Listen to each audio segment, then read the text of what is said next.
नेमावर आ रहे थे। रास्ते में जाटों का गांव पड़ा। जाटों के गांव में चौके लगे। चौके लगे तो चौके लगने पर महिलाओं, अच्छे अच्छे जाटों के अच्छे बड़े बड़े रईस होते हैं, अच्छे अव्वल दर्जे के, और रईसी में उनके घर के अंदर चौका, उनने चौका दे दिया, हाँ बाबा जी के लिए चौका लगा लो। अब उनको जब देखा कि साधु इतने कोमल हैं, दुबले पतले हैं, गौरवर्णी हैं, साधक हैं और आंख तक नहीं उठाते हैं, तो जाटों की महिलाओं की भावना हुई कि हमें गुरु जी को आहार देना है। और उनको बताया कि आप आहार नहीं दे सकते हैं, कोई बात नहीं, आहार नहीं दे सकते हैं तो आप बताओ कि हम आपकी मदद क्या कर सकते हैं। तब उनने बोला कि खाना तो हम बना लेंगे, लौकी हमारी ले लो, चावल हमारा ले लो, दाल हमारा ले लो, सब हमारी ले लो, महाराज जी को आप बना के खिला दो। उसके बाद जो भोजन बचा था, बचा हुआ भोजन पूरी जाटों ने कर लिया। उसके बाद भोजन बचने के बाद पूरे बर्तन मांजे। जब बर्तन मांजे तब कहा कि अरे बर्तन मांजने वाली है, बर्तन मांजने वाली मांज देगी। जाट क्या बोलते हैं, छी, बर्तन वाली मांजने वाली के हाथ का बर्तन का खाते हैं कि गुरु को खिलाते हैं कभी? बर्तन मांजने वाली किस गंदे तरीके से बर्तन मांजती है, अपने हाथ से बर्तन मांजेंगे सोने के जैसा चमकेगा।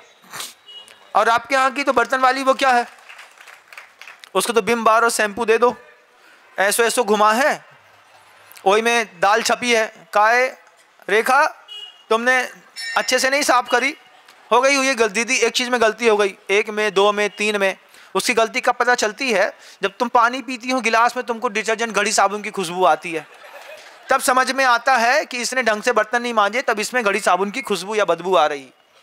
तो जाटों ने कहा गुरु को अपने हाथ से बर्तन मांजेंगे हम गुरु के लिए, हमारा गुरु है, उनको इतना बहुमान है, तुम अपने साधु को साधु कहते हो, अन्य मत के लोग तुम्हारे साधु को भगवान समझते हैं। भगवान देख करके दंग रह गए और सारे जाट बोलते हैं पुलिस में जाना है। 2 बेटियां थी, बड़ी हो रही थी, बस बाबा जाट पुलिस में जाने नहीं दे रहा, पुलिस में हमसे मनवा लिया या हम दोनों पुलिस में जाएंगे, आप बस इनको आशीर्वाद दे दीजिए कि हमको पुलिस में जाने की नौकरी, फौज में जाना है, फौज में जाना है। जाट का खून अलग ही उबलता है, वो अलग ही बोलता है, हम जिएंगे और मरेंगे ऐ वतन तेरे लिए। और तुम लोग क्या बोलते हो, हम जिएंगे और मरेंगे ऐ सनम तेरे लिए। कितना फर्क है।